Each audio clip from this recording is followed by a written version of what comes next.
Hey everyone, welcome back to On Purpose, the #1 health podcast in the world. Thanks to each and every single one of you that come back every week to listen, learn, and grow.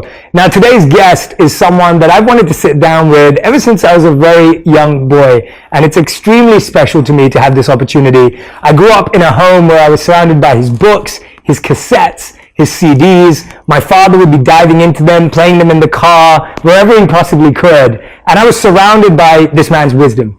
And it had an impact on me, both internally, externally, and in so many ways. And today I've had the great fortune of sitting with him for this podcast and this interview. I'm speaking about a man who needs no introduction, that is recently the #1 New York Times bestselling author of this book, Life Force, the one and only Tony Robbins. Tony, I am so honored, humbled, and grateful to be in your presence. Thank you, brother. Thanks for coming to visit. To be in your home. You've opened up your home today. This is the first time we brought On Purpose out into the wild. Oh, I'm honored. For a guest to be with you, but we're in your beautiful home that you've graciously, and Sage was just an amazing host and welcomed me so beautifully. And I want everyone to know also that I came here expecting that we were going to do a podcast. Tony, of course, is one of the busiest humans on the planet. We just sat down and we spent nearly an hour together just connecting and talking because of his kindness and generosity. I want people to know the work you're doing. I wanted to hear more about it. So it's gorgeous what you're doing here. So thanks for having me on. Oh, well, thank you. Thank you so much. So this conversation is a long time coming from the work that you've been doing. The journey of this book doesn't start when you started writing this book. Yeah. The journey of this book for you became something that you got focused on a long, long time ago. Yeah, true. And I wanted to focus on one point to give people this context. You know, you're seen as someone who is superhuman. You're able to do incredible things on stage, off stage. You have a phenomenal physical, mental, psychological presence. You have a beautiful spiritual presence. But at the same time, you talk about in this book being 31 years old and finding out about this brain tumor. Yes. I want to hear about what that feels like when you think you're doing everything right for your health. Yeah. And it hasn't been a point of concern. And all of a sudden, you get this news. How does that feel? Well, it was scary, obviously. Actually, it started a little sooner than that. When I was really young, I grew up really rapidly. I've worked 20-hour days, and I was also blessed. And I got to work with some very important people, and I got great results, and they told other people. So by the time I was 19, just almost 20, I had become quite successful in external terms, at least, in the world. And some part of me was, the mechanism in the back of our head, that 2 million-year-old brain, right, the fight or flight mechanism. I didn't know how to manage that so well. And part of my brain was like, well, maybe you have all this happening so quick because you're going to die young. And I literally became obsessed with not just getting hit by a truck or something. It was cancer. I was going to wilt away. And I don't know where it came from. And I knew better intellectually, but it was there. And then the first time I entered my life was before 31. I entered my life through someone else, my girlfriend. And she came home crying uncontrollably.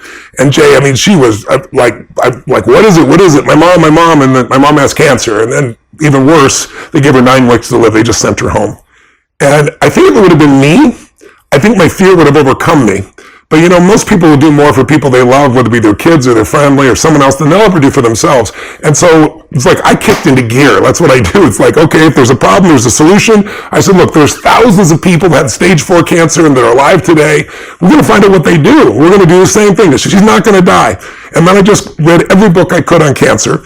And I came across this one book called One Answer to Cancer. It's not the book I recommend today because there's so many better ones today, but it was written by this dentist who had pancreatic cancer, which is the most vicious cancer of all. He was given 6 weeks to live, and this is 12 years later, and he's alive. And so he laid out what he did to cleanse his body, which sounded radical in those days, pancreatic enzymes. So I went to this woman named Jenny. She was in her 40s.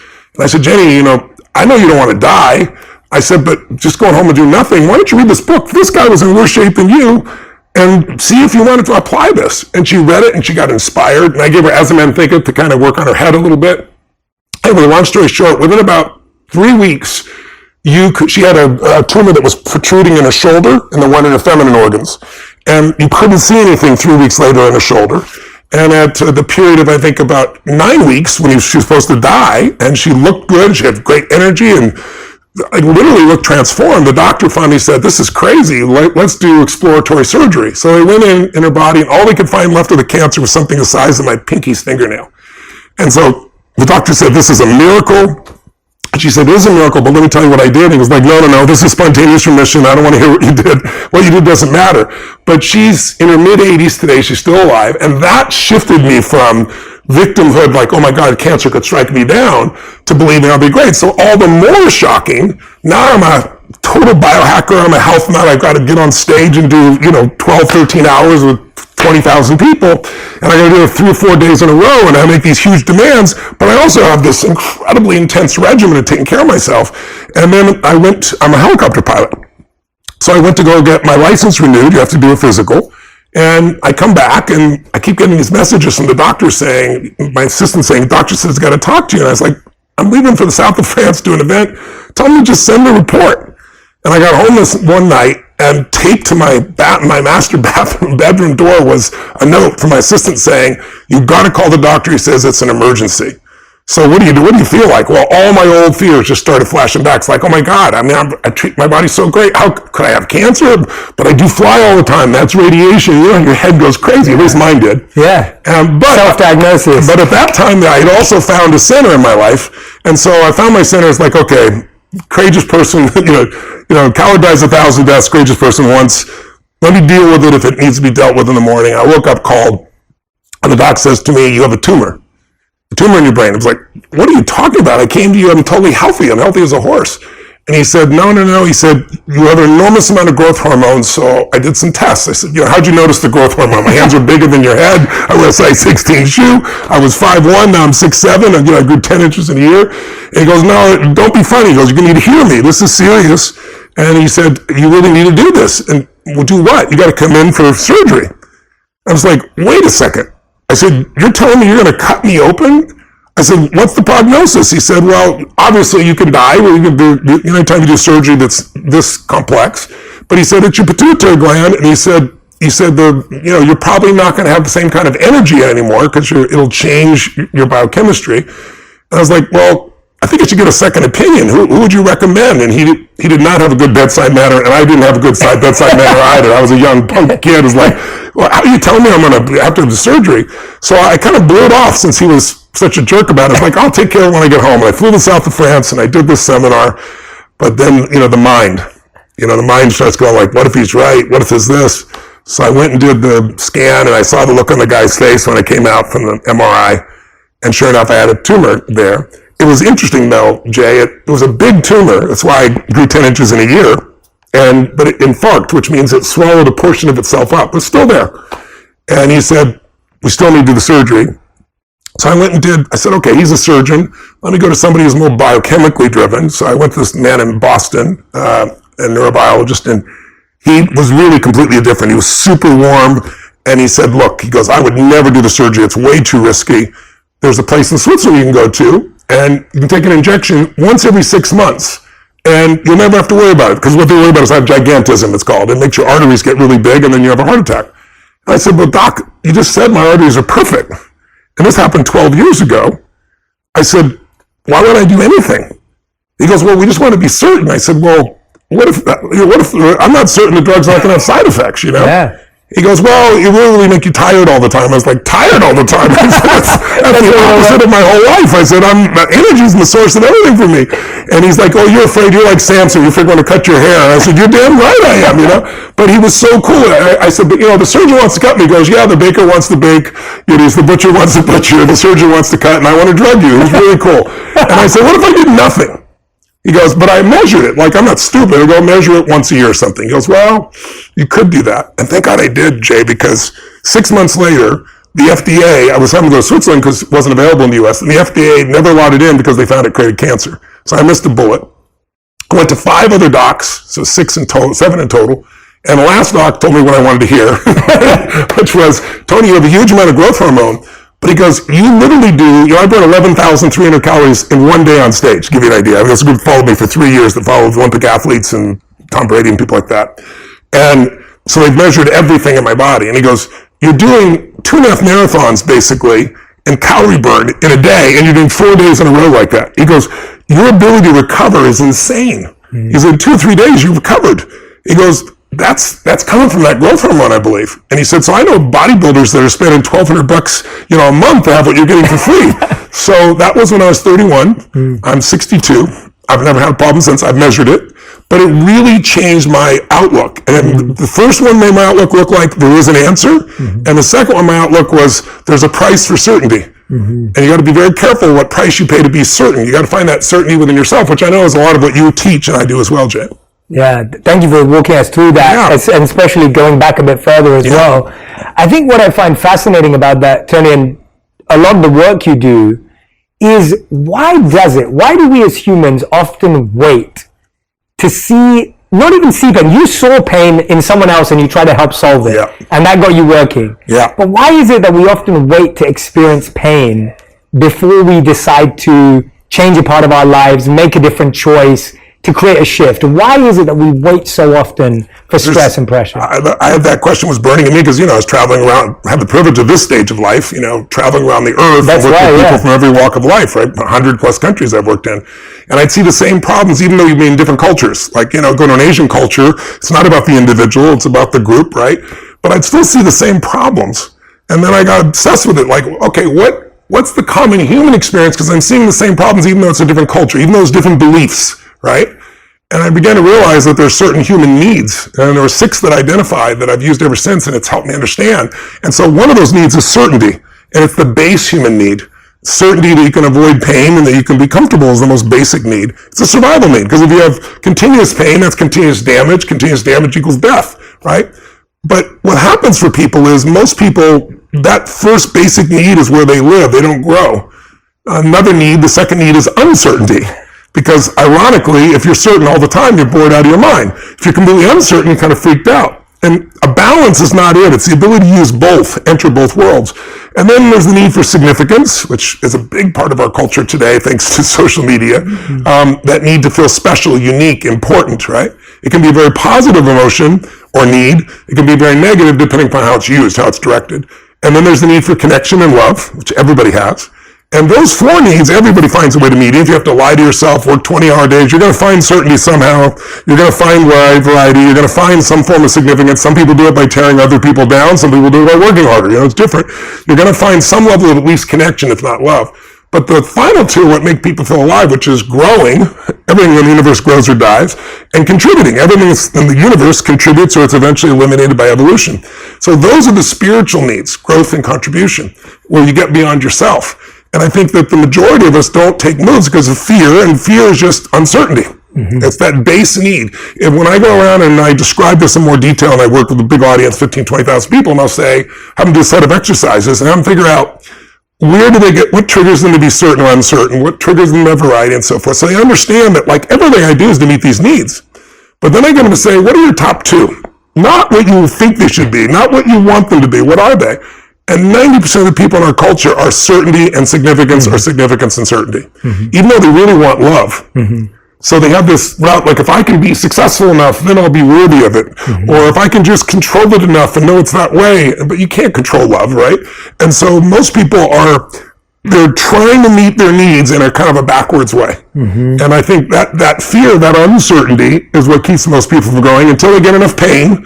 And then that pushes them through a threshold where their needs aren't being met. They got to change. And unfortunately, most people wait till they have enough pain. Now, that's not my preference. I'm sure it's not yours, but I'm sure you've had experiences as much as I've had where you did have to be pushed that far to get there, right? Yeah. By the way, I'm so glad I asked you that question because that's the best answer I've ever heard. It's brilliant. It's simple, but it's profound as well, because usually we would say, oh yeah, the reason why we wait till we don't have to change is because we're comfortable and we're okay with it. But really, it's because you're saying these needs keep us trapped. Almost. In fact, if you're wanting to change but not changing, it's because some of your needs are met by what you're doing and some of them aren't. That's why you're in that push-pull, but you don't usually do enough until you're pushed over the edge. Like smoking a cigarette, what does it give people? Comfort, because you take a breath of cigarette, you take a nice, slow, deep breath in and take it out, it calms the nervous system, right? It's something that they're comfortable with. It's variety. If they're all stressed out and then they start to breathe differently, it's variety in the body. For some people, they did originally for significance. I'm cool, I'm smoking. Today, it's not really that cool to most people, but for some generations, some places it is.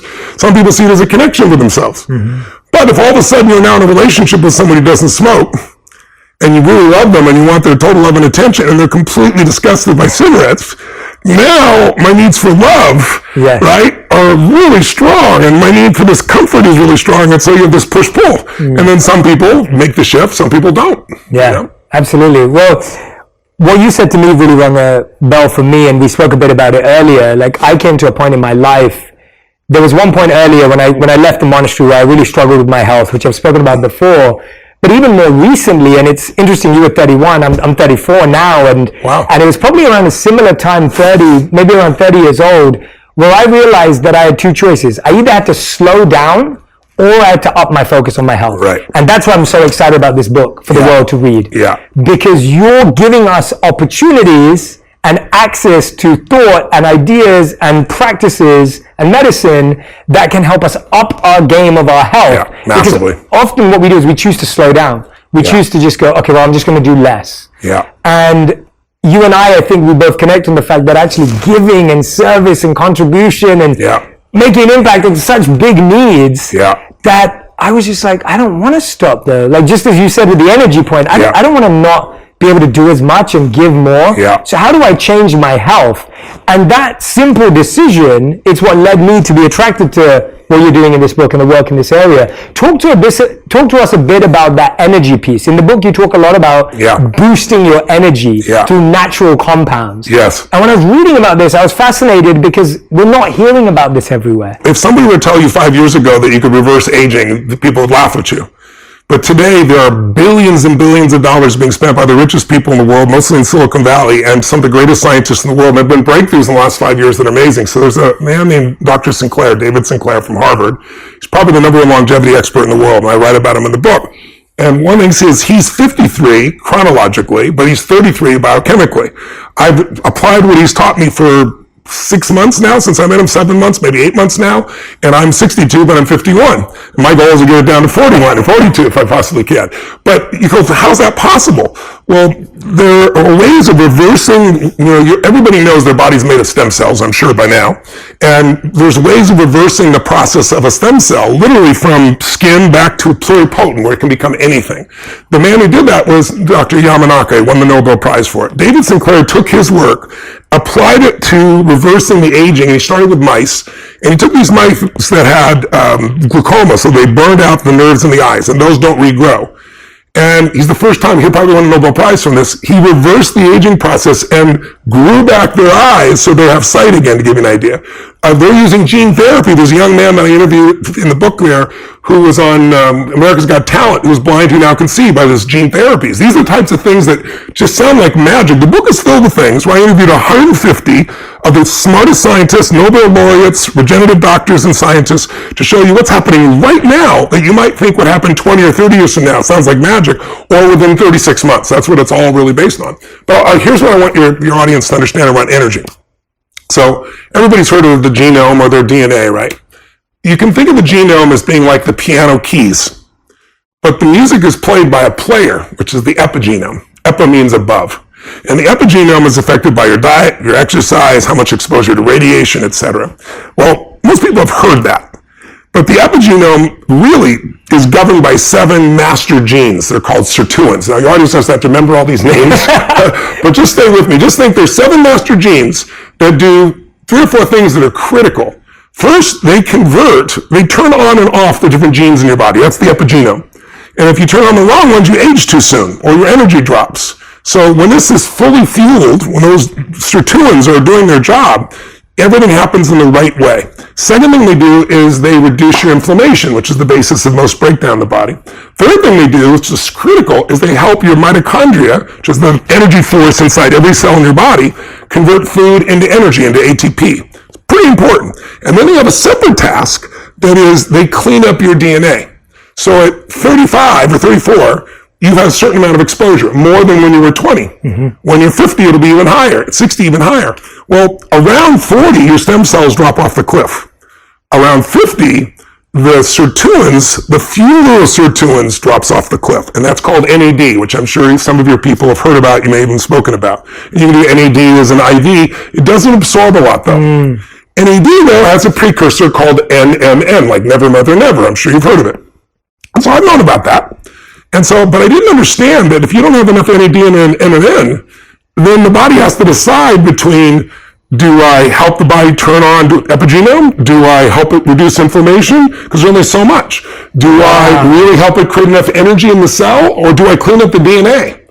So imagine you have a mansion and you have a young staff and your house looks perfect all the time because they're young and bright, and on top of things break down, no one notices, they clean it up.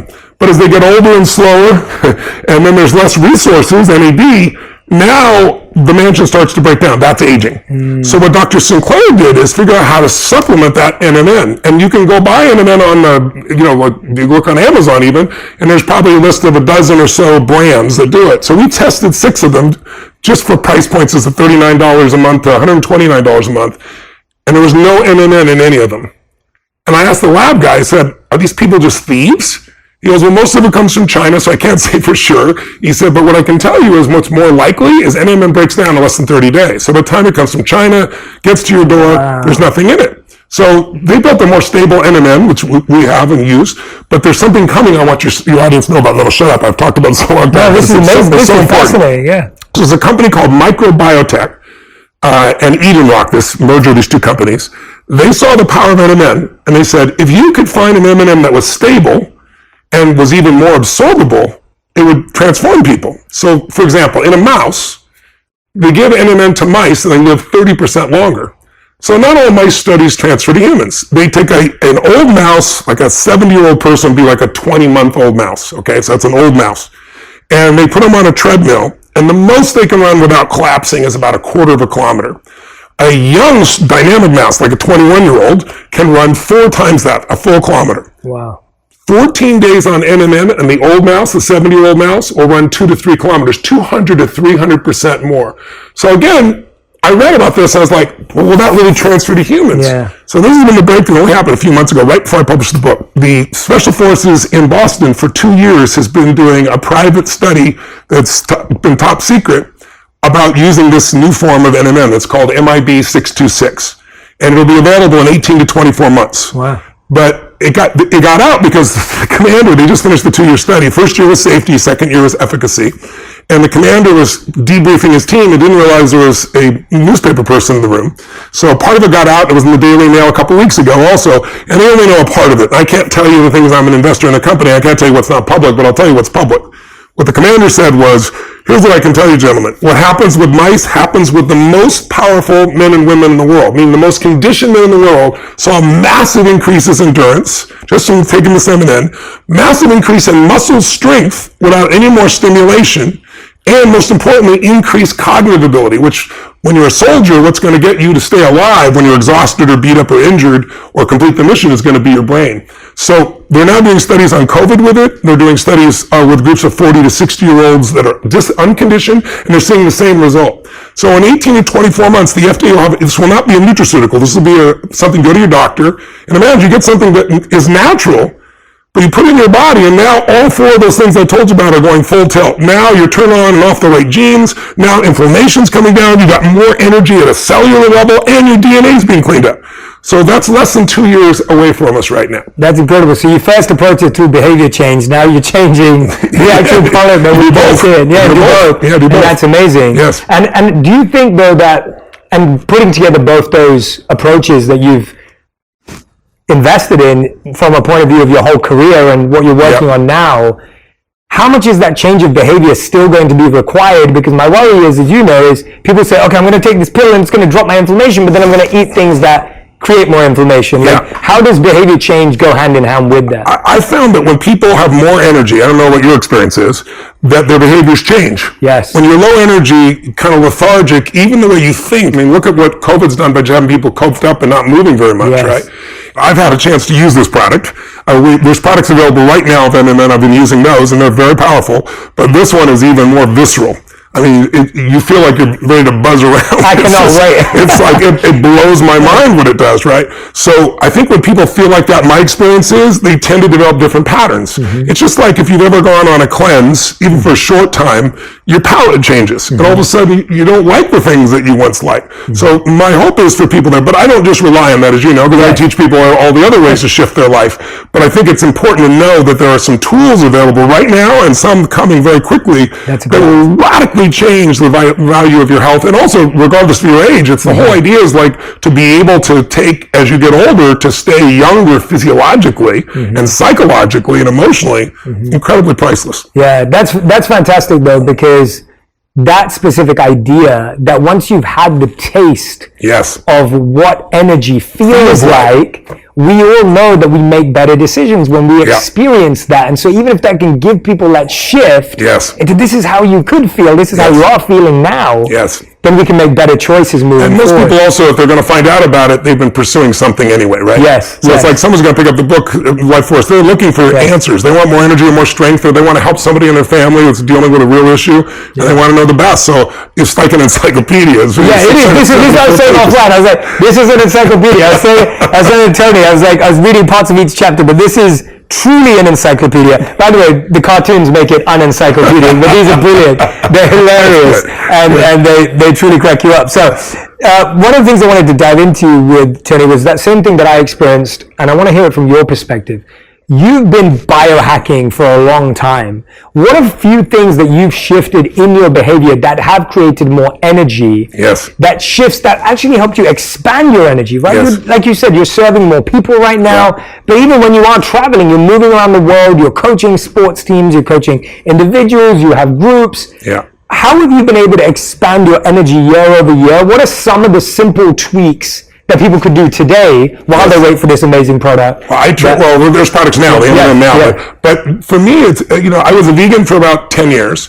And then I ate fish and salad basically for about 12 years. So dietarily, I've always tried to make sure that what I had was as clean as possible to start with. Then I train like a crazy person.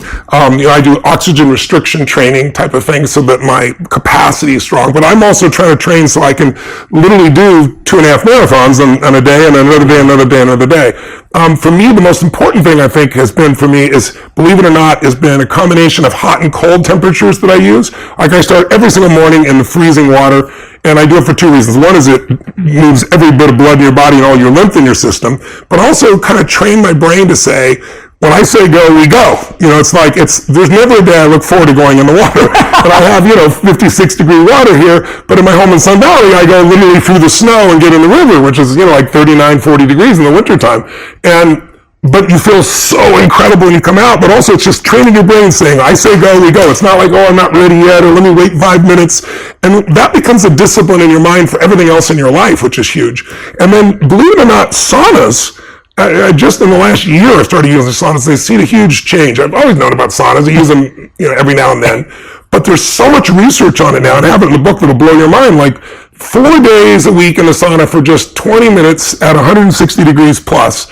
Whether it's a laser type sauna, red sauna going in, or a traditional one, will absolutely change your health in more ways you can imagine. Like people that don't really work out, I can get them to do this now, and they just go sit in the sauna. But what happens, it reduces your chance of a heart attack by over 51%. I read that, Wow. It reduces your chance of a stroke by 62%. Your overall health is reduced. And then here's the thing I notice that happens with people I get doing this. They wouldn't work out. Now they do the sauna and they put some music on, or they put a movie in the background or something. And the great thing is, after doing it for about a month, sweating and everything else, now they want to work out. Now they want to do something else. So I look for the things, the quick little hacks that can make it happen. In my life, I also use cryotherapy. And cryotherapy takes your body down to minus 250 Fahrenheit, takes out I used to ice myself because after an event, I've been, running up and down the stadium walls and everything else. Every ounce of me, 14 hours on stage, 12 hours on stage is gone. And I go ice like I did in football. 20 minutes on, 20 minutes off. It's painful, but I had to do it. Now I go in for 2.5 minutes in a cryotherapy unit, and there's no inflammation in my body. It's just mind-boggling. For people who have osteoarthritis also, like my mother-in-law had such bad osteoarthritis, even medications weren't helping her, and she was crying at night, and it's like, I got to find an answer. That's how I found cryo. And then I started reading about cryotherapy. I started reading about athletes doing it, but I started reading what it does for osteoarthritis. She has no pain now. Right? So they're just tools, and you don't have to own one of these things. I'm fortunate enough to have one here, but you can go, there's local places all over the United States, all over the world now, where you can just go in 5 or 10 minutes, and it's amazing. People just need to try it out. So there's lots of different tools. There's exercises you can do that I love called OsteoStrong. I invest in this company. It's a 10-minute workout. Sounds like total BS. This is the one that speeds up your metabolism. Yes, it helps you build stronger bones, which most people don't care about bones. Women understand, in their 50s, osteoporosis is a really huge thing. And most of the drugs will eventually fossilize the bones. This is the only thing that's been proven to increase bone density by about 14%. But my athlete friends love it. I love it because when your bones are stronger, your muscles are limited by your bone strength. Because otherwise your muscles will rip open the bone, right? So this is a 10-minute exercise. You do 4 different exercises, and you go to a local place. You don't have to own the equipment. And literally you're done in that time. And you see the transformation. First time I did this, I remember I worked with this woman. She was about 63 years old, and I went to Gold's Gym with her because he didn't have these machines then. There was a way of doing it with weights. It was a little bit spooky if you screwed up because the weight was so heavy. And there was this guy who was like, 25, 26 years old, ponytail, and sweating like crazy doing the leg press. And we had a camera crew there, and she says, sir, he took a break and he's sweating. She goes, sir, could I just get a quick sit in between you? And she's in normal clothes, and she's like 63 years old, looked like she was almost 70. And he thought he was being punked, right? He gets up, and she goes, could you put another 100 pounds on? Literally another 100 pounds on. And so there's a technique where you use an extreme amount of weight for a short period of time, and it stimulates it. Because you don't get growth by working out. You get growth by rest. But you have to have a stimulus that's strong enough. And I started doing, I bench press in those days like 240 pounds, and then all of a sudden I bench press 525. I did 1,600 pounds on the leg press, and the guy from Gold's Gym came over and filmed me. He's like, you're doing this with your mind. I was like, no, anybody can do this. But now they have these machines, so you don't have to worry about the weight being too heavy or dropping on you. So there are these little tools that can make you stronger, make you faster. And then there's simple things I never did, like I was working on the sleep chapter at 6:25 in the morning, and I had to be up in 2.5 hours. I'm like, what's wrong with this picture? Because my whole thing was, my wife loves to sleep. 8 hours, 9 hours she'd be thrilled. Yeah. My thing is, I'll sleep when I die. Right. But then when I was doing the research for this book, I met this doctor who's a top neurobiologist up in Northern California. He works for Google and everybody else. He's considered the top sleep doctor in the world. And he says, Tony, I think I can convince you. And I said, good luck. Give me your best shot. And he said, well, I did a study. We got a study with 1.6 billion people on sleep. And I go, you couldn't have possibly coordinated that. And he goes, I didn't have to. It's all the countries, 70 countries that have daylight savings times. Wow. And he said, here's what you got to do. His name's Dr. Walker. He says, Tony, all you got to do is look at the real numbers. Let me show you the numbers. And he showed me that for 3 days after we spring forward, you lose 1 hour.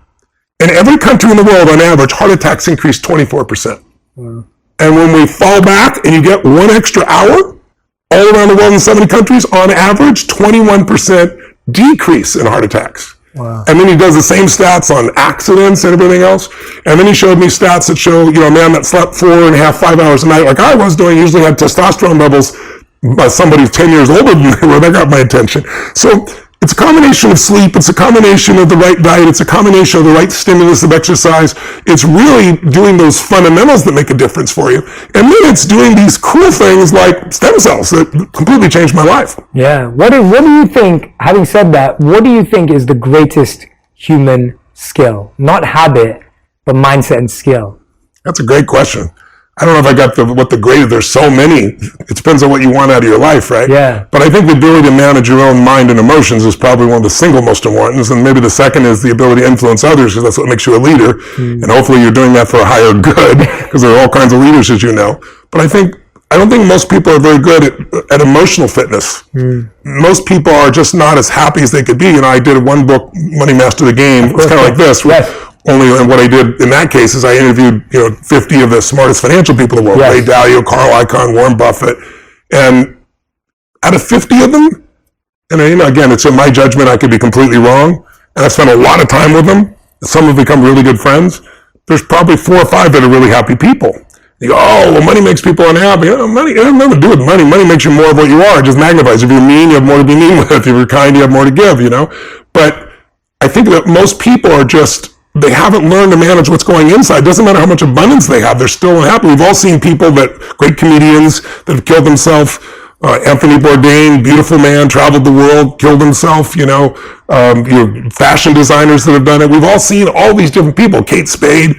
And it's like, what? They had everything except they didn't master what was going on here and here. And you know, this is why you lived your life the way you have as well. So I think that skill set is the most important one. That's why even in the book, my last 2 chapters, I make it the most important because it's really about the power of the mind. Because like everybody knows about placebos, right? They were only discovered in World War II.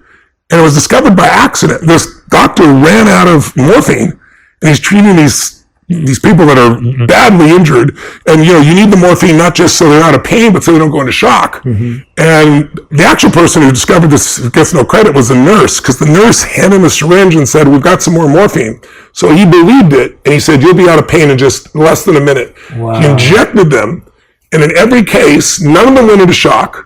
90% of them were out of pain, and they used nothing. It was saline, right? So after World War II, he went back to Harvard, and he was the person that created what we now consider to be the double-blind studies, which are always compared to a placebo, right? And what most people don't know is the bigger the placebo intervention, the more powerful the mind believes it. So a small pill is less effective than a big pill. An injection is more powerful than a pill in terms of its effectiveness. The most powerful is a sham surgery. The Veterans Administration did a study, and they did on people doing knee surgeries, and they took 1/3 of the people and they just cut them open, anesthetized them, and sewed them back up, did nothing. A year later, this group, the group that had no surgery, had the least amount of pain, the most amount of flexibility, so they stopped funding those surgeries, to give you an idea. But that's how powerful it is. And so it's even more than Harvard did a study where they took barbiturates, made these big red pills, and said, "This is an amphetamine. You need to prepare your body because you're going to speed up." They didn't give them something fake. They gave them an actual drug that slows the body down, and the body sped up. So most people don't understand the power of the mind. And so what I try to do is show people, even in this book, here are the things that you can do to take control of your mind, because if you take care of your body and then you don't take care of your mind and emotions, you're going to be miserable. Yeah. Who cares? Yeah. What sparked that question was something you said. You said that you start your morning by jumping in the cold. That's right. And you never feel like doing it. And you said that, I just said to my body, it's time to go. That's right. And that's what sparked the question, because I was like, that's a really interesting skill. That you've trained yourself to be okay with discomfort. Yes. You're training yourself as your first skill of the day is, I am okay with uncomfortable things. Yes. And I know I can get through them. Yes. And that to me is what sounds like a really important part of emotional fitness. It is, because unless you can push through discomfort, most things that are going to give you the greatest reward require discomfort initially. Yeah. Right? And the discomfort, it's like, you know, my original teacher, Jim Rohn, used to always say, you know, there's 2 pains in life, the pain of discipline or the pain of regret. He goes, discipline weighs ounces, regret weighs tons. You know? And so I've trained myself to do that. And then when I meditate, then I always make an acknowledgement call briefly, or leave a voicemail for someone just to spark the day. And then I do the first thing I do is always whatever's the most difficult. Yes. Because then you have momentum for your day. And when you train your brain to do what's difficult first, then emotional fitness just comes naturally. And more importantly, so does achievement, so does your ability to contribute to other people. Because I have 105 companies now, to give you an idea. I manage 13 of them directly, you know, ongoingly. And, you know, in all kinds of different industries, from AI to, you know, my resorts in Fiji to sports teams I own. And I mean, it's insane, the dichotomy of them. We're doing $7 billion in business, so I got to do that while I'm being a good dad to 5 kids and 5 grandkids, while I'm taking care of my body, while I'm living my normal mission. So if I don't take care of my body and my energy and my mind, I mean, you'd be overwhelmed by all the demands, because, listen, all I got to do is pick up my phone and you're going to have all kinds of, oh, that's cool, oh, shit, that's it. Because, you know, what are the chances with thousands of employees on 3-4 different continents now that somebody's messing up? If messing up is not what I think they should be doing, it's 100%. So I'd always be in reaction until I trained my brain to say, no, you know, problems are a sign of life and all they are challenges to be solved. And what makes you a great leader is your ability to solve problems or teach teams to build a culture where they can solve problems. And so it gives me this tremendous creativity and flexibility, but I've got the base of energy to make it work. Yes, exactly. And you've given yourself the permission to say this matters first before we get lost in the 7 billion and 105 companies and all of that. Yeah. And I think that permission is often the toughest part. Yeah. But one of the things that stood out to me was I sat down, and this was a really beautiful answer that I want to share with you because I think it will spark where I want to go next. I interview a lot of Navy SEALs, and I like sitting down with people who've had extreme experiences, because I feel that extreme experiences have opened up different parts of the brain, different parts of the body that we've never had. And the spirit. And the spirit too, exactly. And one of the people I sat down with was Jocko Willink. Yes, I love it. You know, he's been a leader for 25 years and incredible Navy SEAL, highly accomplished. And I asked him, and we were on Zoom, right? This was during the pandemic, so I didn't even get to have this with him. Yeah. And that's why I'm so grateful for this. Me too. I sat with him, and I said to him, I said, you've done everything that's difficult and uncomfortable, potentially known to human beings in your field. What's the most difficult thing you've ever done? And I didn't know what to expect, and I never do. I try not to project or predict what I think someone's going to say. And he said to me, he said, the most difficult thing that I've been through is watching a fellow trooper go down next to me and having to carry on the mission without getting the moment to save, to mourn, to hold, to carry. He goes, I just have to continue the mission. And that was just an answer that, you know, he could have said, oh, it was like standing in the cold water, he was doing this, he was doing that. And so I wanted to ask you, what was the most difficult thing when you know all this and you've seen someone's pain and either they weren't willing to apply it, you saw them too late? Has there been someone in your life that you're like, I had all these tools to help them with, but they weren't ready to receive, or that it wasn't accessible at that time for them? Has there been that, or have you found that you've always found a way to get through? And not even you personally, I mean, in your personal life too.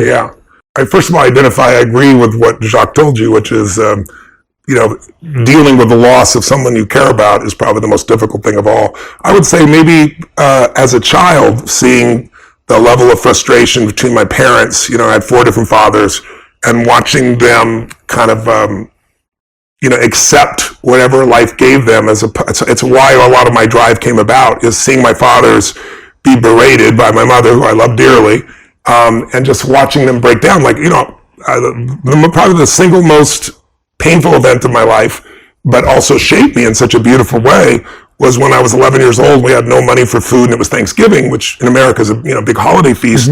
And so we'd been without food before. We'd have crackers and butter, and we survived, but we weren't going to have a Thanksgiving feast. And there's a knock at the door, and I go to the door, and there's this giant guy there with groceries in each hand, and he had a pot beside him on the ground with an uncooked turkey. And I said, who are you here for? He goes, I'd like to speak to your father. And my mom and dad were yelling at each other, saying things that you could never take back. And I'm trying to make sure my younger brother and sister, they're 5 and 7 years younger, wouldn't hear any of this. And that day changed my life, because I thought it was going to be the most exciting day. Dad, go to the front. What is it? I said, it's for you. You answered. No, it's for you. And I remember they opened the door, and I was just so excited to see my father be happy. Like, we're going to have a feast. This is going to be incredible. And he got angry. And he's like, we don't accept charity. He went to slam the door in the man's face, and the man's foot was there, so it bounced off his foot. He still opened the groceries. He's like, sir, I'm just a delivery guy. He said, it's not charity. Everybody has a tough time. Someone bought this, and they're sending it to you as a gift. And my father said, we don't take charity. He goes to close the door again. This time the guy's shoulder was there also, so it bounced off again. And then I was standing right there, and there was this moment I'll never forget, where this man looked at my father, and he looked at me and he said, sir, don't let your ego make your family suffer. And the veins on my dad's face, on the side of his neck, I'll never forget, they bulged, like his face turned red. I thought I was going to punch him in the face. And there was this moment, my dad's shoulders dropped. He took the groceries, slammed the door, didn't say thank you, and stormed off. And I always remember thinking, like, how come he's not happy? You talk about pain. It's like, I love my father so much. And there's basically 3 decisions that I think everybody makes in their life, that whether they're aware of it or not, moment to moment.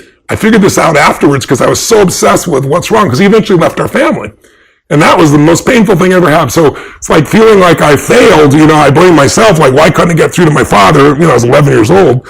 But later on, it helped me understand the 3 decisions are: first, you got to decide what to focus on. Every moment of your life, there's something grabbing your focus, and you don't experience life, you experience the part of life you focus on, right? What's wrong is always available, so is what's right? And there are different kinds of focus. And my dad's focus that day was really on what he hadn't done. And I know that because he kept muttering it. I hadn't taken care of his family. There's no money for Thanksgiving. Somebody had to give us charity. And then the second decision you make about once you focus on something is, what does it mean? Is this the end or the beginning? If you think it's the end of a relationship, you're going to behave different than it's the beginning, right? My dad's meaning was that he was worthless. And so then the third decision is, what do I do? Which whatever meaning you come up with creates the emotions, which affects what you do. And what he decided to do is leave our family. But for me, it was like, it was amazing. I mean, we are having Thanksgiving. This is incredible. We have food. What a concept. And then the meaning, though, is what changed my whole life, which was, wow, strangers care. That completely changed my life. That painful experience, I couldn't deny that somebody who wanted no credit delivered this food to my family. And so what I decided to do is say, someday I'm going to do this for another family. So when I was 17, I had 2 families, and it was a euphoric experience. I went in jeans and a t-shirt. I didn't go like the delivery guy, but I wanted to see the face of the people. And then next year was 4 people, and then it was 8. And I literally, my thing was doubling. And I had a little company, and then I got to 1 million people a year, and then I got to 4 million people a year. Then when I was doing Money Master the Game, I'm interviewing these billionaires, Jay, and I'm watching Congress cut food stamps. It's now called the SNAP program, by, I think it was $6 billion. So every family that actually needs food, and my family was one of those back then, they all have to come up with a week's worth of food out of every month. So I was like, I called my team and I said, how many people have I fed in my lifetime? I didn't know that was 42 million meals. I was like, this is pretty cool. And I was like, what if I fed 50 million people, like my entire lifetime in 1 year? And I was like, what if I did 100 million? What if I fed 1 billion people in 10 years? So that was 7 years ago. Wow. We're at 850 million meals, right? And I'm going to hit the billion earlier than what I promised and targeted. And then I've got a sustainable approach. But I tell you that because my worst day was my best day. Mm-hmm. The most painful day, the day where I felt like I'd do the least, where I felt impotent, led me to have new understandings, new skills, new capacities, new drives, new hunger. I mean, would I really be feeding 100 million people a year, 100 million meals a year if I was well fed as a child? Probably not. Mm-hmm. I'd love to believe I'm such a perfect person, but no, I just know what suffering feels like, so I don't want anybody else to suffer, Yeah. So I think sometimes the suffering experiences of our life, if we don't let them crush us, we let them drive us, they actually become the best day in your life. And taking your worst day and making your best day is a beautiful target for anybody. That is just, it's magical even hearing it. It's a magical experience. Yeah, exactly. I can only imagine, like, just hearing it, I'm just, it's such a beautiful visual. So to live it is just, on the other end of that. Thank you for sharing that so much. It's such it's so profound and so wonderful with the questions that I ask. You see there's grace in life too. It's like, if you can, like, I used to think in the early days, because my mom was beautiful. She's the most influential person in my life. And yet she also, when she drank alcohol and took, prescription medication, she got crazy. Yeah. So she smashed my head against the wall until I bled, or feed me liquid soap. And I never told anybody about this when she's alive, but I had this group of young kids that I could see, a tall white guy who seems to be quite successful. What does he know? So I told him the whole story. But out of all that, it's like, if my mom had been the mother I wanted her to be, I'd probably not be the man I'm proud to be. Yes. Like, I had to grow. I had to become a practical psychologist at 11 to manage her so that my brother and sister weren't messed up. And it's like, there's grace in everything. And I always think it's like, it's our job to realize that life's happening for us, not to us, and to find how it's happening for us. That's our job. If we do that, then we have a magical life. If we don't, but if your energy's low and you're exhausted, then you don't find those empowering meanings. Yeah. That's why, to me, you can't separate the mind and the body. Yes. You got to feed the mind and strengthen the body on a daily basis in some way. And if you do that, life can be pretty miraculous. Yeah, and I did that for too long. I can actually relate to that. And it was my wife that turned me onto the body, because I was one of those people that focused on the mind and the spirit. Right. And as I shared with you earlier, ignored the body. Yeah. Because I thought, well, I'm young, I've always been healthy, I don't really know what physical health looks like. Yeah. And then my wife is a nutrition, a dietitianist, an Ayurvedic health counselor. She comes into my life and she's just like, you need to do this. You need to change this in your diet. And I'm thinking, why are you asking me to change? But it was so fascinating to me because it's exactly what you just said. Yes. You can't disconnect the two. And going on that, you said focus and mood about your father. Yes. You have a whole section in here dedicated to focus and mood. Yes. Walk us through that, because what you just explained to us is the emotional focus and mood of your father. Yes. But here you're talking about how the physicality of focus and mood can affect us. They go together. Yeah. I'll give you an example of how powerful they are for the psychological side. Right now, out of COVID, so many people have been shut down in a terrible place. And, I'm sure you've seen that drug overdoses are the largest they've ever been in history. It was over 100,000 people last year. Suicides, 1 out of 4 kids under the age of 30, according to the CDC, whether they're accurate or not, I don't know, have considered suicide sometime in the last 2 years. Because we all need a compelling future. We need something to look forward to. So Stanford came to me, And their genetics lab has been doing research on depression. And what they found was that by doing meta-studies, is only 40% of the people who go in for therapy, who they get drugs and therapy together usually, only 40% make any improvement. 60% don't improve at all. That's not a lot more than what you can get on some placebos. Mm-hmm. And so they approached me and said, a couple of people went through one of your programs. One was clinically depressed, they're not anymore, but we don't have any science on this. Would you be willing to let us do a science test? And I said, sure. So they came out to the State with Destiny seminar I do, which helps people to change their values and belief structures. I don't tell them what they need to be, but they figure out what it needs to be. And it changes the way you perceive life, the way you experience life, how you feel, what you do. It's a rewiring of your model of the world, basically, in 6 days. And so they said, we're going to model this after the greatest breakthrough they found in science and no one able to follow up on. About 2 years ago, Johns Hopkins did a study on depression. And they gave people psilocybin, right, which comes from magic mushrooms. And they did therapy for 30 days. And at the end of it, 53% of the people were depression-free 30 days later. Never happened. Like when we say 40% are helped, the average amount of help is 50% less depressed, right? That's what the average is. Some people completely turn around, some people don't. In this one, 53% of the people. So it's 4 times the result of any drug that ever been done. But unfortunately, psilocybin's not legal, so they're still working on that. And they said, we're going to copy that exact study. And we're going to have a group that they compared to, which didn't go to the seminar. The comparison group is going to do gratitude journaling and so forth, because positive psychology talks about that. And they said that's probably what this seminar does, is just positive thinking. Well, the cool thing was when it came out, the results were so amazing at Stanford that they went and had 2 additional double-blind people do the research because it just seemed so ridiculous. At the end of the first week, 63% of people had no depression symptoms. At the end of 6 weeks, it can increase through time. 100% of the people had no depression symptoms. 19% of the people had suicidal ideation. 0 had suicidal ideation. It blows away any study. It just came out. It's coming out next week in the Psychiatric Journal, which is Journal of American Medical Association, Psychiatric Journal are the 2 top journals in the field. They can't even believe it, so they're going to do more. And the actual scientific article says this is more powerful than any drug therapy or any forms of normal therapy combined. And what are we doing? We're getting people to change basically those 3 questions to some extent, because your values control what you focus on. If you're security driven and you're here down in my basement right now, you're like, where's the exit, right? You came down a slide, like, how do I get out of here, right? If you're adventure driven, you don't care. You don't even know where it is. So your focus is controlled by your values and your belief systems, right? The meaning of things is controlled by your belief systems. So those 3 decision-making things, what I'm going to focus on doesn't mean what I'm going to do or shift. And one good example of this, Jay, is, and maybe your audience can relate to this, is that we just took 3 patterns. So let's say focus, most people have a focus either on what they have or what's missing. Mm-hmm. We all do both. Mm-hmm. But what do you think most people focus on more often? What they have or what's missing? What's missing. That's right. Now, even achievers do that. Mm-hmm. Like, it's not like somebody who's not successful. It's one of the reasons you see these achievers that no matter what they do, it's never enough.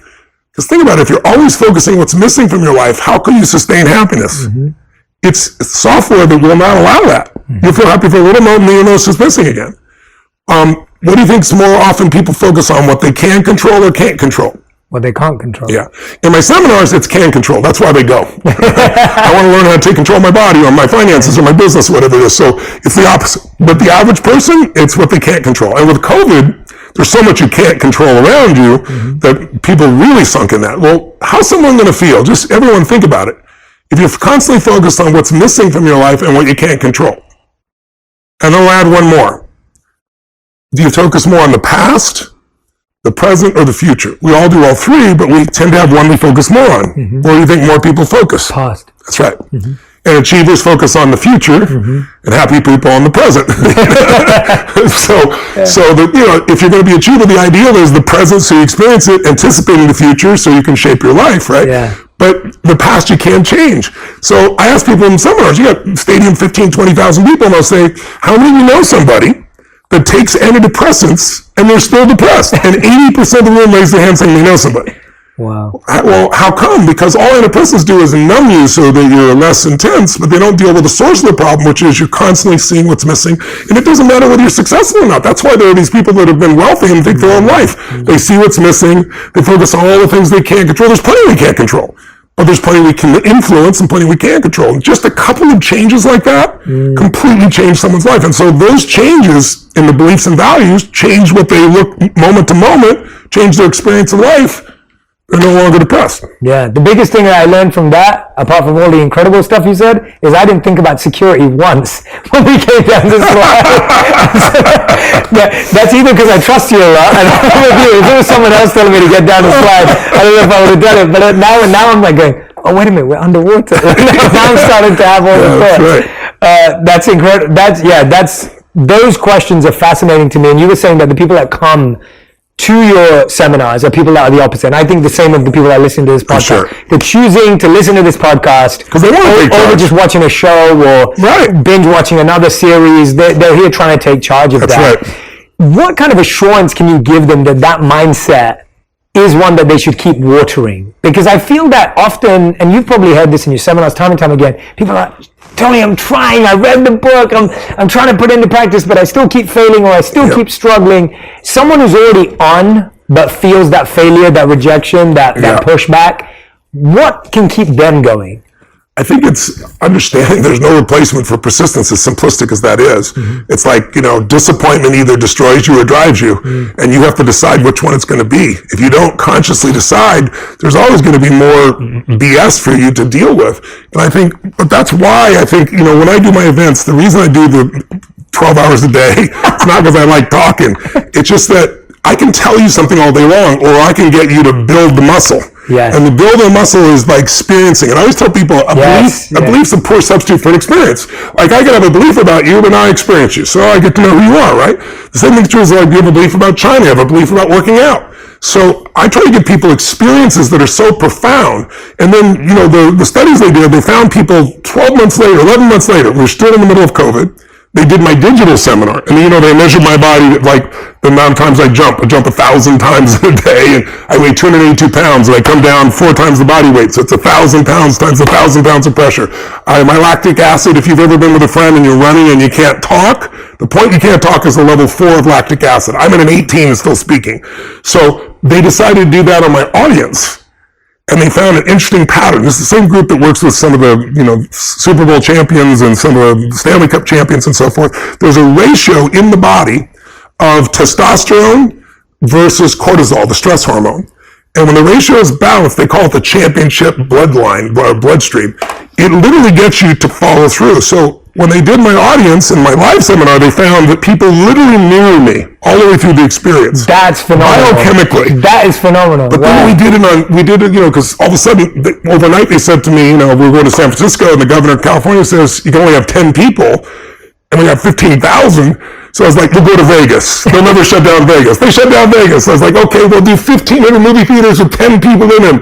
They shut down the movie theaters. Like, okay, we'll go to a church in Houston. I got a buddy, I'll rent his church for 15,000 people. I'm not going to keep Costco open and shut down the church. They kept Costco open and shut down the church. So I finally said, okay, I'm not going to do some crappy little webinar. So I did this vision. I'm going to build this facility with 20-foot high LED screens, 50 feet wide, all around me. I'm going to call Eric Yuan at Zoom. I'm going to get them from 1,000 up to 25,000 people so I can interact with people live in real time. I'm going to build an app so they can shake it. And the more people do it, the louder it gets, so it's real. So I built this whole thing. So now we're doing bigger events than ever in our entire history. But they did the same measurements on them in different parts of the world and saw the exact same mirroring process. Wow. And the average person, even digitally, 71% of the people, they had 71% drop in negative emotions, 53% improvement in positive emotions, and 11 months later, in the middle of COVID, it held because it's a biochemical change. So when people say, "Oh, I'm trying," I write books because it's an easy entry point to people. There's so much you can learn from a book, but there's nothing like the experience. That's why I do the events. And like these last 2 years, because of COVID, I did 2 6-day free events. We had 800,000 people attend for 6 days just 4 weeks ago, because I just wanted people to have answers where they are. And then people start to see, they get momentum. But it's hard to do just reading something or watching a couple of 20-minute or 15-minute or 5-minute little pieces on YouTube. Yeah. Those are great. They might inspire you. But a transformation requires immersion. It's like if you ask the average person, did you study a foreign language in school? Most people, high school, college, speak it. They don't. But if you turn around and you said, okay, what if you want to learn Italian? And I just took you to Rome and dumped you off for 6 weeks. Yeah.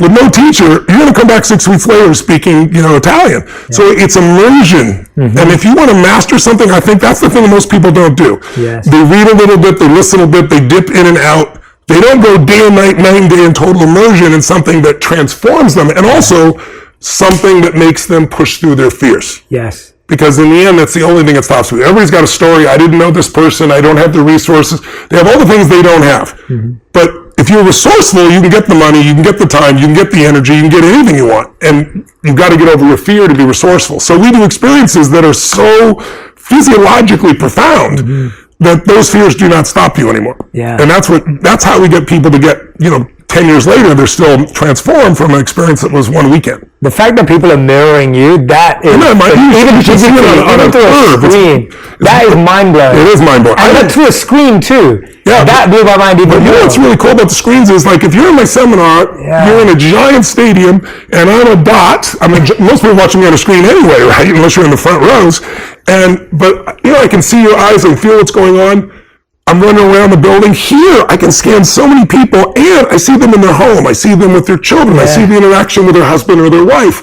I see what they're eating. And I'm with them 12, 13 hours a day for 3 or 4 days. And we start here, for example, at 10 a.m., and we're in 195 countries. So we got one for 25,000 people, March 17th through the 20th here. And you will have people in Australia starting at midnight and going till 1 in the afternoon the next day for 4 days. Wow. And people in Italy are doing it at a different time. So it's like we literally have the whole world engaged. So that's been the blessing of COVID. It's like I always tell people, you use stress or stress uses you, right? Mm-hmm. I had to figure out how to use COVID, and I wanted to serve people, and we found the way. But again, none of this happens when you run out of energy. Yes. Because your brain will just go, oh man, I tried everything. Yeah, you work yourself out of it. And I love, the thing I love about immersion in events or retreats is that you actually build friendships. That's like right. a community that's the community built. For sure. The community of that accountability of we're doing this together, we're growing together, we're building together. That there are people who think like me and look like me. I'm intrigued, Tony, at this stage in your life, what do you look for in a friend? I mean, a friend? Yeah. Well, that's an interesting question. Yeah. Most of my friends are people that are unbelievably driven to contribute. I mean, I think, if you want an extraordinary life, you don't have to do that much to have a good life for yourself. So it's like most of us, if you find something you care about more than yourself, and I know you know what I'm talking about, Jay, and you want to serve something, like you and I both, I think, see what we do as a calling. It's not a work per se. If it was work, I don't need to work another day of my life, but I'm called, So I think my friends are people that are called, and my friends are people that are funny because I love to laugh. But I'm the kind of guy, I'm so easy. If I go to a movie and somebody sacrifices and does the right thing, I cry my eyes out. It's just like, I've done since I was a little boy, there's something inside of me that just says that's the goodness of the human spirit, And so my friends are people that are made up of that, basically. And I have friends that are incredibly successful, the best in the world what they do. I have a lot of friends that are 18 years my senior, 20 years my senior, and I've known them since they were, 45, and now they're 75 or 80. And so they've given me kind of see the road ahead. Everybody's path is different, but the road of life changes. And I'm in a stage in my life now where I'm able to mentor people at a different level, just because I've had so many life experiences. I've had to take it to history. I've been there with Gorbachev at the point when he's trying to figure out what to do, or Princess Diana when she's deciding, does she want to no longer be princess? I've had some wild experiences, the greatest athletes in the world at key moments in their careers. So I've had these cool tickets to history, which have put things in such a perspective that when stuff happens that upsets people, it's like, compared to what? It's pretty simple compared to what most people are having to go through. So I feel really blessed. But I hope people, in the book, one of the things I hope people pick up that, young people don't think about very much is testing. I was never a person that kind of like you with your wife, right? I'm going to do this thing. And then in order to perform, I've learned every biohack. But I don't want to get in the system to get measured. But today, there's some amazing tests. So I really used to be afraid of cancer. There's a brand new test. The one thing in common in the book I should mention is I tell you all these stories of these amazing human beings that have created these breakthroughs. And what they all have in common, these huge breakthroughs, some of which took 20 or 30 years and are just now available, they all lost somebody They lost a wife or a husband or a child or a close patient, and it drove them not to accept the standard of care and find a new solution. And so one of those is this test called GRAIL. It's a simple blood test anybody can do now. It just came out 8 months ago. And it allows you to test your body for any cancer in your body. And so why is that important? Because the National Cancer Institute did a study, and they found that if you get diagnosed at stage 3 or 4, you have an 80% chance of dying. I prefer I have a 20% chance of living and figuring that out. But their point is well made. It's hard to turn around. If you get it at stage 1 or 2, you have an 80 to 99.9% chance of living. So with cancer, it's going to affect most people in their lifetime. To be able to do a quick blood test and or an MRI for those pieces and know exactly what's going in your body is amazing. We had a gentleman that came to one of our centers, and he had already had his physical, and his wife said, "I want you to have the very best." And he's like, "I've already done." He had a really negative attitude about it, which we understood. And one of the docs said, "Listen, let's do the GRAIL test on you." He'd already had urinalysis, blood tests, traditional physical, and the guy ended up having bladder cancer. Wow. But it was really early stage. Early, right. So it was a 20-minute outpatient procedure. He has no cancer. If he wouldn't have caught it, you got a real problem. Another one is, it's called a CCTA scan. It's brand new. It's one of my doctor friends, one of my partners in one of my businesses called me up and he says, "Tony," and he's like Mr. Understated. He built 12 hospitals and then he sold them because he wants to be in prevention and regeneration. And he says, "Tony, there's been one of the greatest breakthroughs in cardiology that I've seen in the last 10 years. You got to come check it out." "What is it?" He goes, "When a doctor does a CT scan, usually you don't get that unless you've got a problem. There's a lot, it's hard to read those scans. They're very gray. If you're very skilled, you'll still miss it. But there's this new scan now that uses AI, and it literally opens every artery in your body, because what they're looking for is soft plaques. Soft plaques can break off, and it's called the widowmaker, give you a heart attack or a stroke. And it happens to people now 35, 40 years old. It's happening younger and younger because of the lifestyles that we've taken on. But what's interesting is, hardened calcium, which is what they see when they do just a traditional scan, is healed. So I heard about it, so I'm going to go to the scan, and I took my father-in-law with me because he's 80 years old, and people around you when you get older start saying you should organize your affairs, and I could just see his energy drop. He's a great guy. Anyway, I took him to the scan. He's perfect. He's absolutely perfect. And his entire attitude changed. Plus, we have the stuff we do for a lot of the great athletes think their careers over, where they scan an area where you've had an injury, and they use ultrasound, and then they use this fluid, amnio fluid, and they open up the channel so that a nerve that's been trapped or some area heals. It heals in minutes. And so my father-in-law also had this hip problem. He healed his hip problem in 30 minutes. His heart's perfect. We get on the airplane on the way home, and he looks at me and goes, "Tony, these people talk about living 110, 120. I don't know about that, but I could live another 20 years. I got a great heart. I got this great body." And he's like, "I'm walking perfectly." He goes, "You know, you've been married to my daughter 22 years. That's like another lifetime, And so what I love is what it does for people. And then same thing with hormones. When somewhere between 35 and 40, sometimes early 40s, hormones start to change radically. Women are more attuned to hormones, but they learn hormone replacement therapy. But like I had a guy that came, he was 39 years old, gained I think it was 35, 38 pounds or something like that. Really working out hard, making no progress, lost his sense of drive. And we said, "Well, have you looked at your hormones?" He goes, "Yeah, my doc looked at my hormones. My hormones are fine." When we look at the blood test, and his hormones, his testosterone was 160. Most men don't feel alive unless they have 700 to 800, some as much as 1,000. So he doesn't need replacement technically to be alive, but to have his body functioning at ideal was missing. So all he did was small amount of testosterone, total transformation, loses weight, got his drive, got his libido back, got everything else back. So there's some little things you can do. There's metal tests. I had a really bad hit with mercury because I was a vegan. Then I felt like I needed some other form of protein, so I started eating fish. And all I had was salad and fish. But I had tuna and swordfish were my favorites. Those are 75-year-old fish that eat all the smaller fish, and we polluted the water so much now, they're filled with mercury. And so I went to go get this set of tests, and they tested me, and on a 0 to 5, where 5 is extremely concerning, I was 123. And so I've spent the last 4 or 5 years getting that mercury out of my body. It literally it interrupts your ATP, your energy level. Like if you start feeling foggy or exhausted or tired, it can be metals. And about 1 out of every 3 people, including friends that are 25 years old, because of the environment we're in right now, they go and they discover they've got cadmium or they've got lead or they've got mercury. So I really encourage people to go do that metals test. If you're not feeling great, a lot of times what people think is aging is just metals. Yes. And you can get them out of your system when they're small, and it's a hell of a lot easier than what I've gone through in my life. And it's really interesting because you keep pushing, you can get lost in the fact that it's all in your head. Yeah. And the truth is, it isn't always all in your head. It's sometimes it's physiological as well. Yeah, I had that recently where I was actually feeling fine, but I went and did a lot of micronutrient tests, I did a lot of other tests. I want to go and do a lot of the tests you just recommended. I'm going to definitely ask you where I should go. But I went and did a basic vitamin D test, right? I've been doing these since I was a kid. Yeah. And I went, and my doctor and my health coach was looking at the stats and everything, and she said to me, Jay, you're at a 10.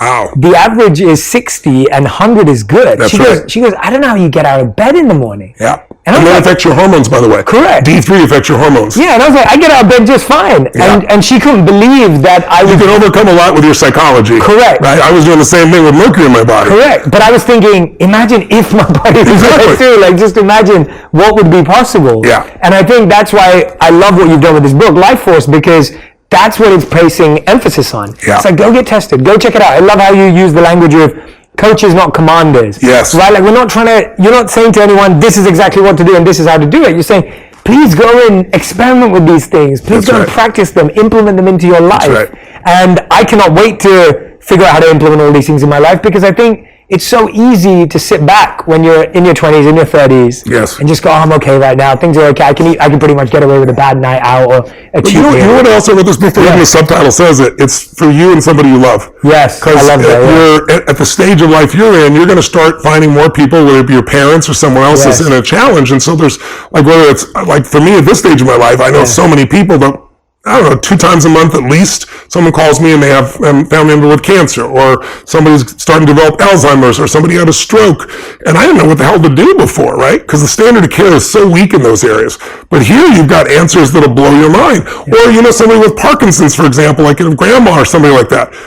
There's this new technique. It's unbelievable. They use ultrasound. It's called incisionless brain surgery. They don't cut you open anyway. I saw this woman who's on 15 medications. I don't know if you've seen somebody with Parkinson's, but they can't even hold a glass. She couldn't walk across the room. And it's an outpatient process. It's in 100 universities and it's covered by insurance now. This is how unbelievable this is, and most people don't know about it. You go in, it takes about an hour to find the pinpoint spot that's creating the tremor. They treat it for 30 seconds. The woman comes out of the MRI, right? And she gets up, walks across the room, and I'm watching her, and then somebody hands her a glass, and it doesn't hit her like at first. I don't know if you've ever seen somebody gets those audio implants and they hear for the first time, they cry. Yes. Well, they hand her the glass, and she can hold the glass, and she just started crying uncontrollably. That was 2 years ago. 2 months ago, she did a 50-mile bike ride, right? I mean, that's the kind of tools available. Wow. If you've got someone's got osteoarthritis, and even kids 35, 40 years old, the athletes, can create some real challenges in their body there. There's a new injection. This is not approved yet. It's at phase 3 trials. So phase 1 is safety, then phase 2 is efficacy, and then phase 3 is efficacy at scale, then you get approved. So it's in the final stage. They think it'll be approved either in the fall or spring of next year. One injection, if you've got osteoarthritis, it causes your own stem cells to regrow all your tendons based on the original DNA input. So it's like 16-year-old tendons, even if you're 30, 40, 50, or 60 years old, and no more osteoarthritis, brand new tendons inside your body. So this is the kind of world we're in right now. These are things that are happening right now that people just don't know about. And why don't we know about them? And why is it that you have to go and dig all? Because it seems like what you've done is you've mined. I've done in mind and gone to the very best to bring this to the fore. Like all my billionaire friends, they all know this because they all want the cutting edge, right? So all I do is kind of took what I did with Money Master the Game. That's how I got introduced to some of this. And then and also with my own needs, I tore my rotator cuff so severely. Yeah. I was following a 22-year-old professional snowboarder down a hill, and I'm not a professional snowboarder. I could not make those moves. And literally when I woke up, I was unconscious. I thought I broke my neck. I ripped my rotator cuffs. So what do? I go to 4 different doctors. They all say, surgery. Well, what's the prognosis? Well, you may not lift your arm above your shoulder again. It could tear again. How long to repair? How long to rehab? 4 to 6 months. I'm going to be on stage doing this with one arm over here. So I work with a lot of greatest of all-time athletes, and Cristiano Ronaldo was supposed to be out for 3 months. He did stem cells. It took him 2.5 weeks. Wow. So I was like, what about stem? No, they don't work. And then it's like, I had the final doc literally look me in the face And he was a fan of my work. I didn't know going there. And he's like, oh my God, you're the Tony Robbins. He goes, oh no, you saved my marriage. You made me all this money. Da, da, da. And he goes, thanks for hearing that, but now I got to be your doctor. And he puts my spine up and he goes, life as you know it is over. Literally what he said to me. And I said, well, you clearly didn't go to my communication seminar.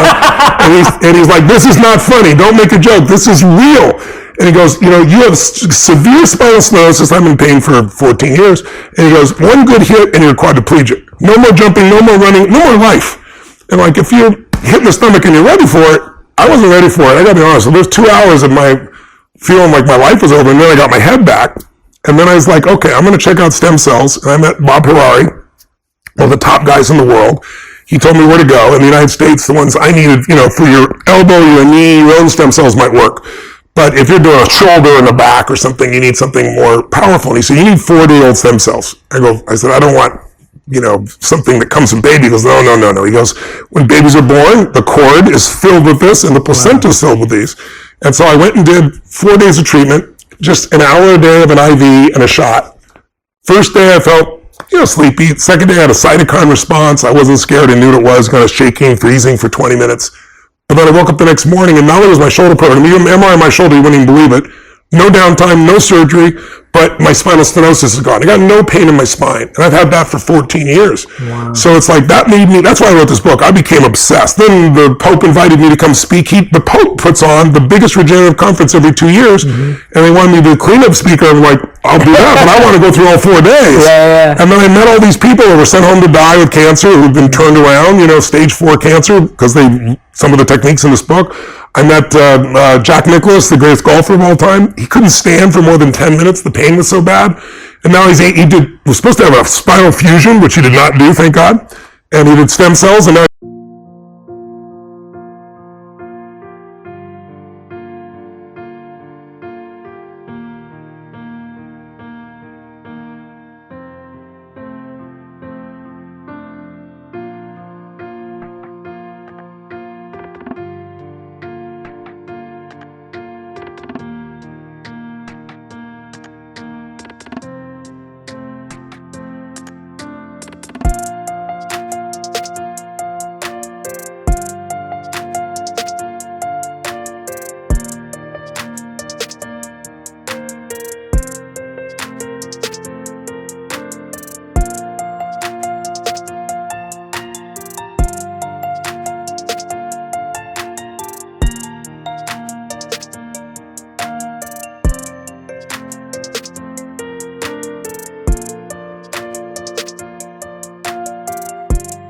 I was 82 playing golf and tennis again, so I was like, I became an evangelist. And then I went and said, I want to learn the best of everything, and I learned it was much more than stem cells. It's this, just like you see technology doubling in power every 18 months and having a cost, we are code now.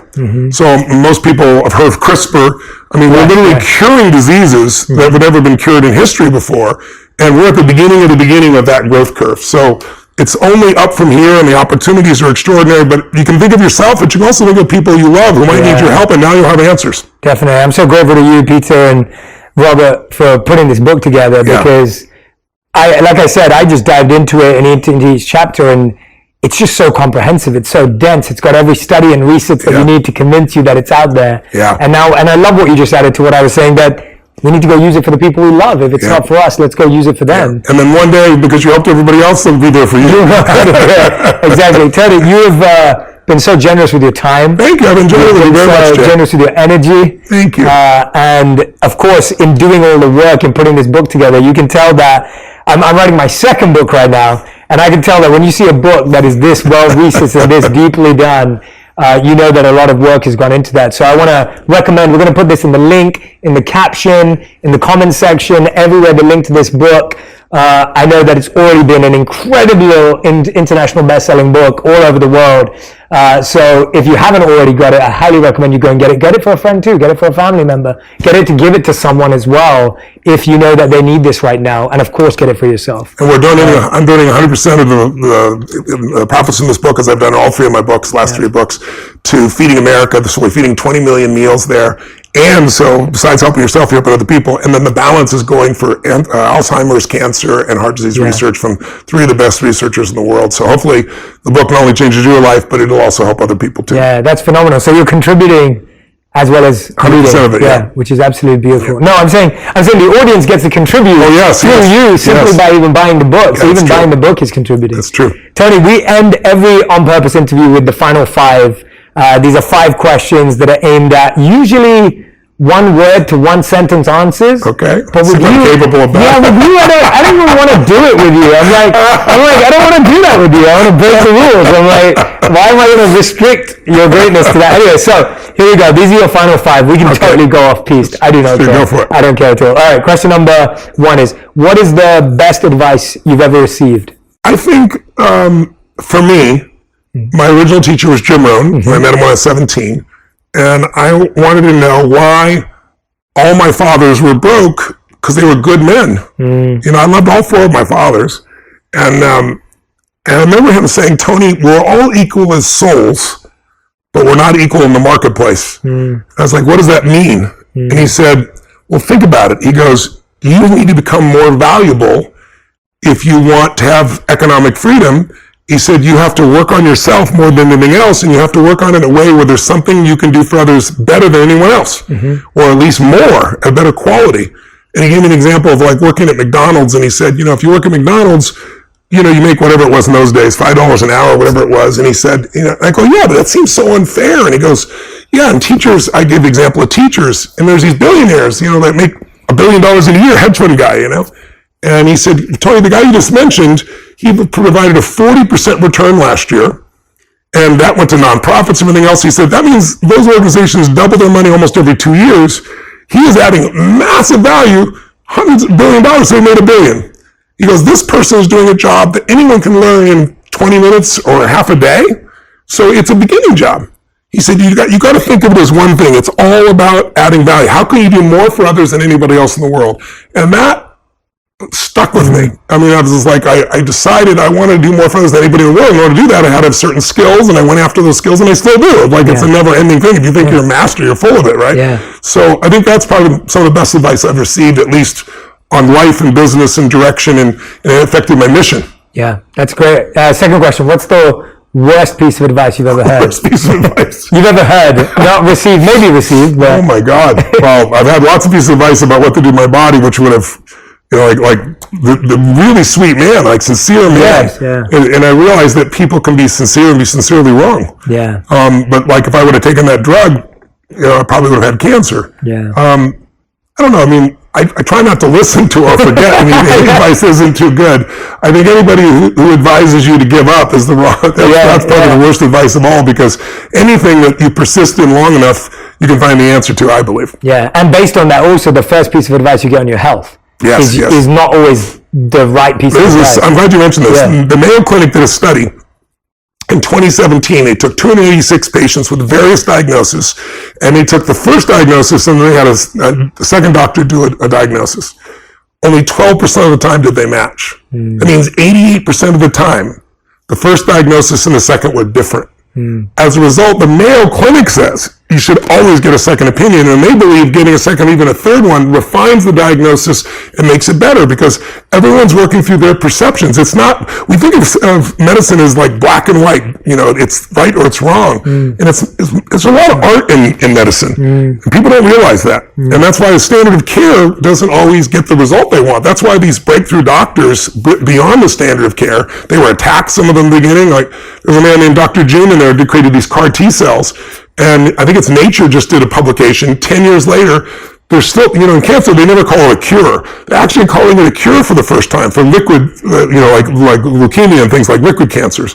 And it's like, it's amazing. So you've got to understand that there's more than one opinion, and you don't give up too easily with just one. Yeah. And that applies to life too. In so many ways, like you said. Yeah. I always say it's like if it's about your health, if it's about your relationship, if it's about raising your children, if it's about your spiritual development, those are areas where people should be your coach, not your commander. Yes. Get lots of input and you decide, because they could be sincere and be sincerely wrong. If you're wrong, at least you learn from your own experience. Absolutely. Question number 3. What's something you think the majority of people value but you don't value?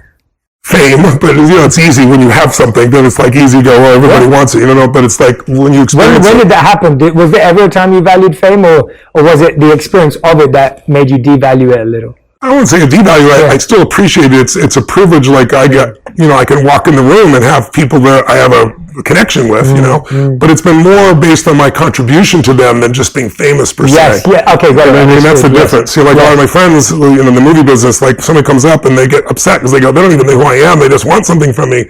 And mine is, it's a privilege if somebody can be lit up by your presence. To me, it's a privilege. Yeah, so, but I think I was never pursuing fame. Yes. Yes. I certainly wanted financial freedom because I grew up without it for my family, but I was never looking to be wealthy. But I'm fortunate enough to have a lot of economic freedom at this stage. So, but I know that there are people that have got billions of dollars. I've worked with them and they're miserable. I've worked with people that have $1 billion and they take their own life. Yeah. What matters is where's your emotional home.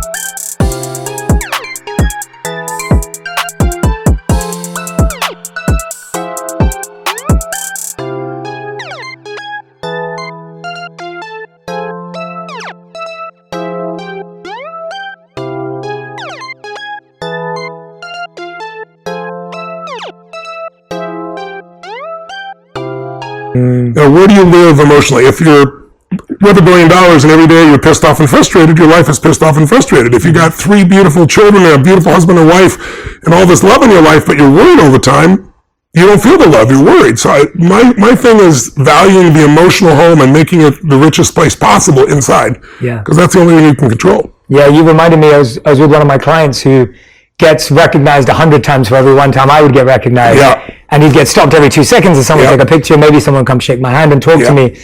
And we spent a whole day together, and this would happen multiple times a day for him and a few times for me.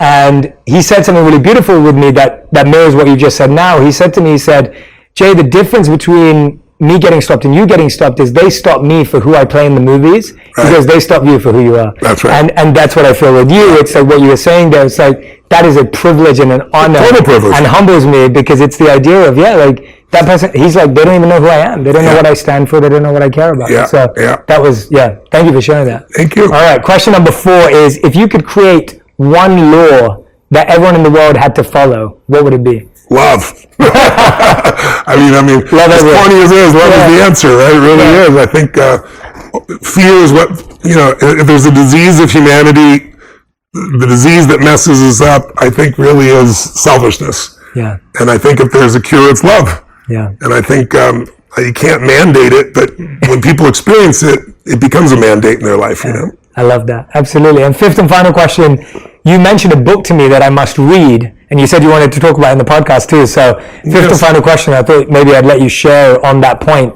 Yes. If you wanted to talk about cycles. That's a book I read. I think it came out in the early 90s. It's called The Fourth Turning. And the conceit of the book is that there are seasons in history.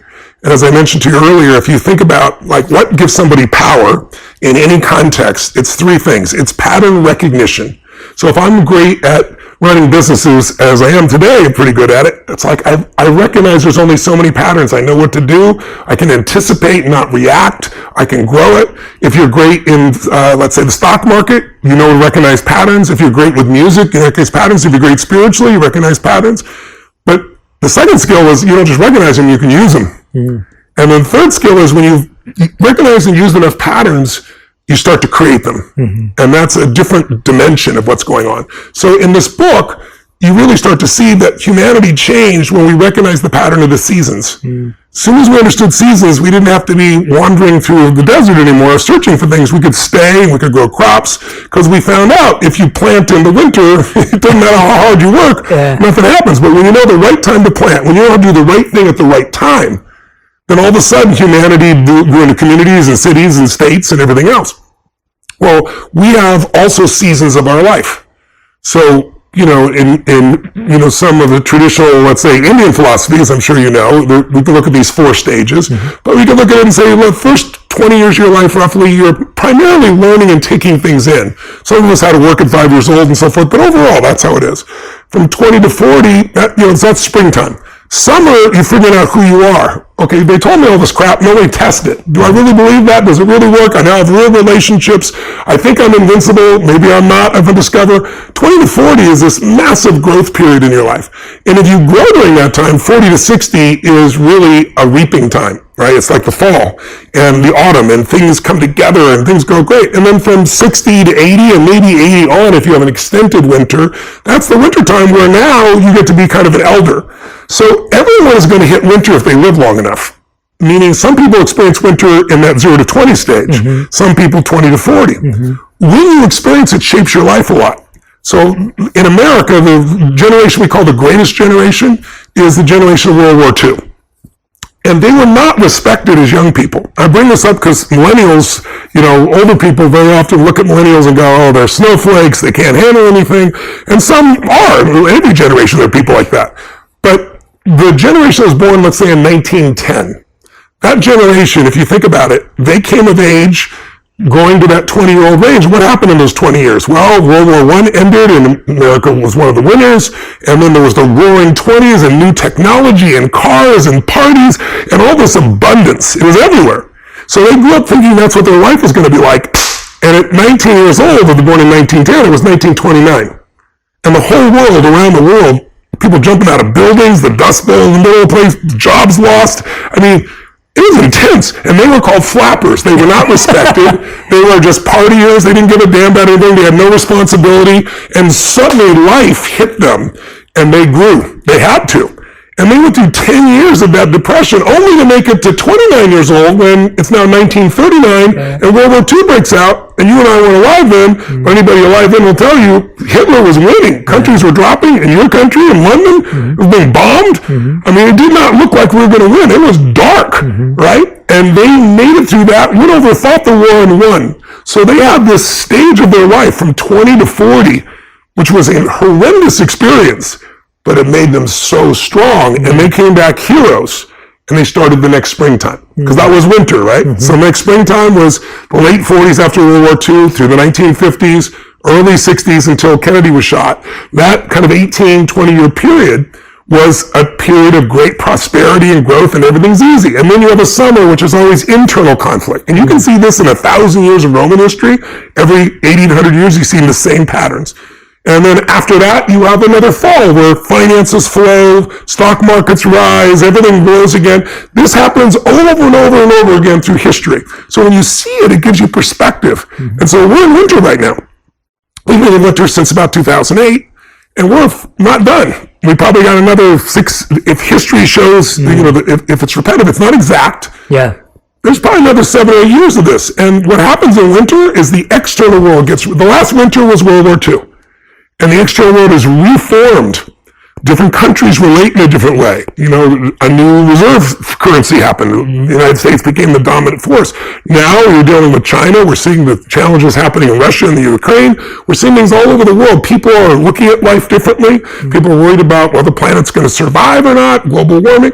And so there's going to be a lot more turmoil. There's internal turmoil within most countries, including the United States.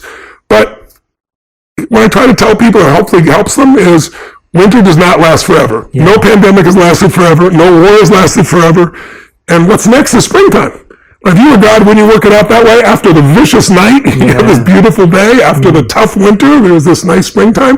So the goal right now is to get strong in winter, not to fold. If you can be strong in this season, in your business, in your life, then when springtime comes, it's a piece of cake. And if you do well in business during this time, if you look at the Fortune 1000, 65% of them were born in a winter, in a depression or a recession. Wow. Whether it's Exxon or it's Disney in depressions, or whether it's Pizza Hut or Federal Express that was done in a recession, or Apple or Microsoft in a recession. So if you do well then, you tend to do well through time. And so this is a time, not to say, oh, it's winter, I'm going to freeze to death. It's like, no, it's a time to learn, grow, expand, spend time with your family, snowboard, take advantage of the season, and don't think the season is forever. Yeah. And if you read a book like this, it's a book that, like, some of the greatest leaders I know have all read this book. They also wrote a book called Generations. It's about 550 pages of Anglo-American history. And it shows how each generation affects it. So what you start seeing is there's patterns here. There's patterns in history. This isn't forever. How do I use what's in front of me instead of freaking out and saying, oh my God, the whole world's coming to an end? Because it looks like that when the dark night of the winter happens, or the dark night of the soul. Yeah. Tony, thank you so much. Thank you. Everyone, Tony Robbins, Life Force, the book's available right now. We're going to put the link in the captions, the comments, everywhere. Highly recommend that you go and grab this book. It will not disappoint. And as you heard today, we've just skimmed the surface on the level of insight and wisdom that exists within this book. Please, please, please go and grab a copy. Tony, I want to thank you from the bottom of my heart for my pleasure. this incredible honor Thanks and for coming pleasure. on this